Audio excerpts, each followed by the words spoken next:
السلام علیکم ورحمۃ اللہ وبرکاتہ۔ بسم اللہ الرحمن الرحیم۔ آپ سبھی کا ہمارے چینل اقرا ناظرہ قرآن اکیڈمی میں دل سے استقبال ہے۔ آج ہم نورانی قاعدے کی تختی نمبر 26 علامات وقف پڑھنے والے ہیں۔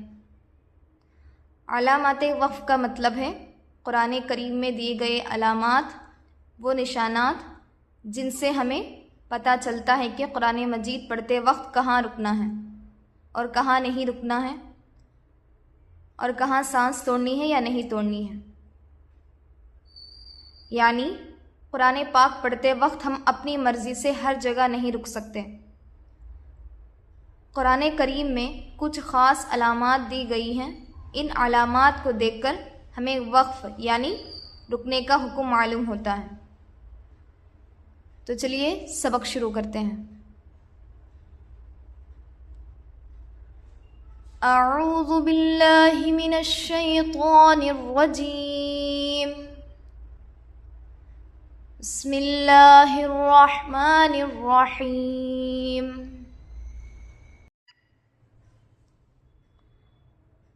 تختی نمبر 26 علامات وقف، یعنی قرآن پاک پڑھتے پڑھتے کس طرح کہاں ٹھہرے اور کہاں نہ ٹھہرے، اس کے لیے نیچے لکھی ہوئی علامات قرآن مجید میں جگہ جگہ بنی ہوتی ہیں، اس کے موافق وقف کریں۔ قرآن مجید میں جگہ جگہ یہ علامات دی ہوئی ہوتی ہیں، ہمیں ان علامات کے مطابق وقف کرنا ہے۔ علامات، یہ سارے علامات ہیں، یہ ان کی تشریح ہے۔ آیت، اس علامت کو آیت کہتے ہیں، یہاں ٹھہرنا چاہیے۔ سب سے پہلی علامت ہے آیت۔ اگر قرآن کریم میں گول نشان آئے تو اسے آیت کی علامت کہتے ہیں۔ یہاں رکنا چاہیے، یعنی جب آپ قرآن پڑھتے ہوئے اس گول نشان پر پہنچے تو یہاں وقف کریں گے۔ 5، یہ مثل آیت کے حکم کے ہے۔ 5،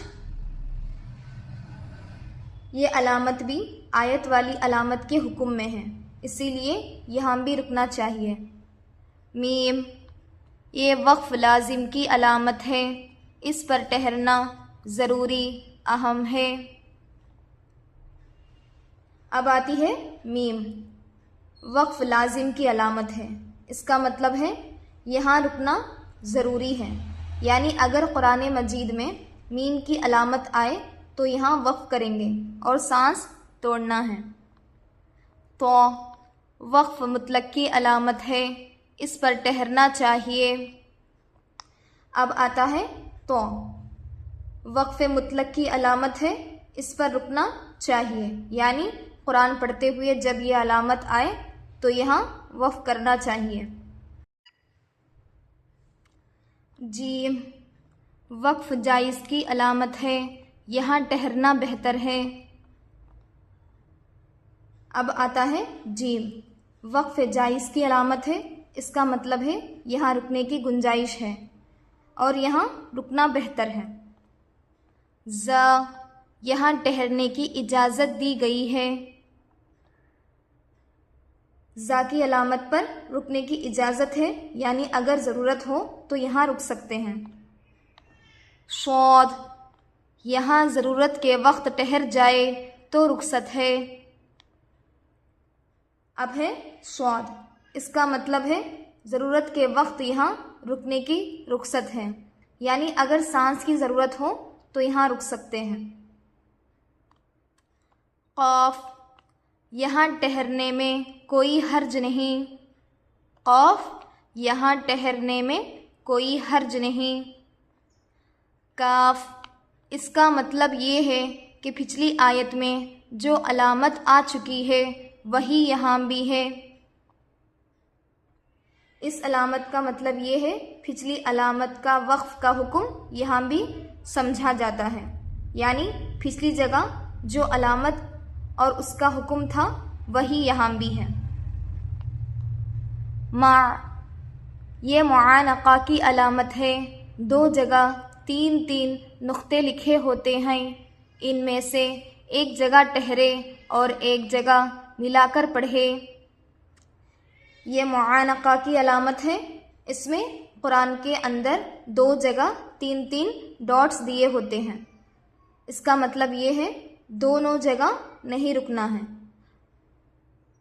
اگر پہلی جگہ رک گئے تو دوسری جگہ ملا کر پڑھنا ہے، اور اگر پہلی جگہ نہیں رکے تو دوسری جگہ رک سکتے ہیں، یعنی ایک جگہ وقف کرنا ہے، دوسری جگہ ملا کر پڑھنا ہے۔ قف، یہاں ٹھہر جائے تو کوئی حرج نہیں، اس علامت پر رکنے میں کوئی حرج نہیں ہے، یہاں رک سکتے ہیں۔ سل، یہاں بھی ٹھہر سکتے ہیں مگر نہ ٹھہرنا بہتر ہے۔ سل، اگر علامت آئے تو ملا کر پڑھنا بہتر ہے، یعنی اگر سانس کا کوئی مسئلہ نہیں ہے تو رکنے کے بجائے آگے ملا کر پڑھنا بہتر ہے۔ صلا، یہاں ملا کر پڑھنا چاہیے، اگر صلا کی علامت آئے تو یہاں ملا کر پڑھنا چاہیے، یعنی اس جگہ وقف کرنے کے بجائے آگے ملا کر پڑھنا چاہیے۔ لام الف، یہ علامت کہیں آیت پر ہوتی ہے، اس پر ٹھہرنا جائز ہے، اور جہاں عبارت کے درمیان لام الف ہو وہاں ٹھہرنا جائز نہیں۔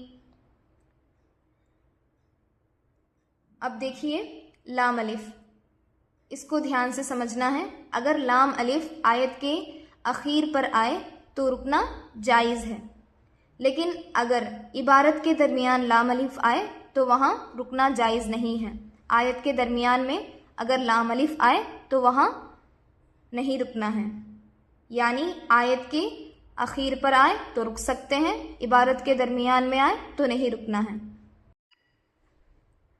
سین یا سکتہ، یہاں تھوڑی دیر آواز بند کرے مگر سانس نہ ٹوٹنے پائے۔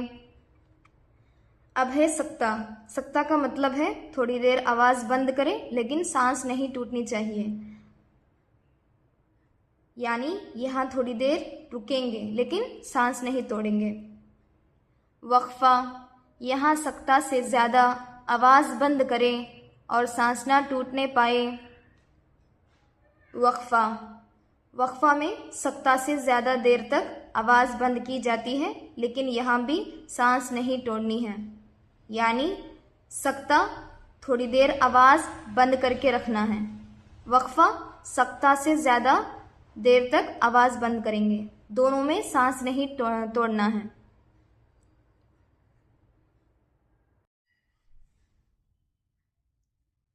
اگر کسی جگہ ایک سے زیادہ علامات نظر آئیں تو اوپر والی علامت کے حکم پر عمل کرنا بہتر ہے، یعنی سب سے اوپر جو علامت ہے اس کو دیکھیں اور اس کے حکم کے مطابق وقف کریں۔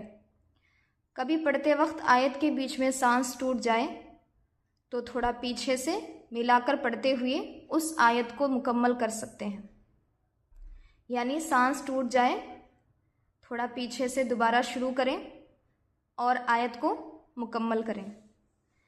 آج ہم نے سیکھا کہ قرآن کریم میں موجودہ علامات کیسے پڑھنا ہے، اسی لیے قرآن کریم پڑھتے وقت ان علامات کو دھیان سے دیکھنا اور ان کے حکم کے مطابق پڑھنا بہت ضروری ہے۔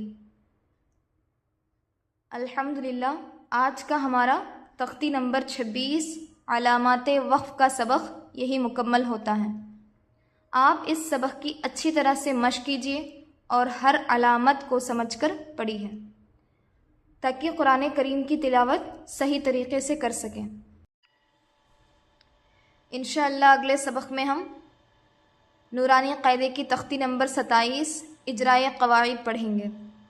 اگر آپ ہمارے چینل پر نئے ہیں تو ہمارے چینل کو سبسکرائب کر لیجئے اور قرآن کریم کی تلاوت صحیح انداز اور صحیح قواعد کے ساتھ سیکھنے کے لیے ہمارے باقی تمام لیسنز بھی ضرور دیکھیے اور سمجھیے، اور اگر آپ کو یہ لیسنز فائدہ مند لگے ہوں تو اپنے دوستوں اور رشتہ داروں کو بھی قرآن مجید کی تعلیم سیکھنے کی دعوت دیجیے تاکہ زیادہ سے زیادہ لوگ قرآن کریم کو صحیح طریقے سے پڑھنا سیکھ سکیں۔ جزاکم اللہ خیرا۔ السلام علیکم ورحمۃ اللہ وبرکاتہ۔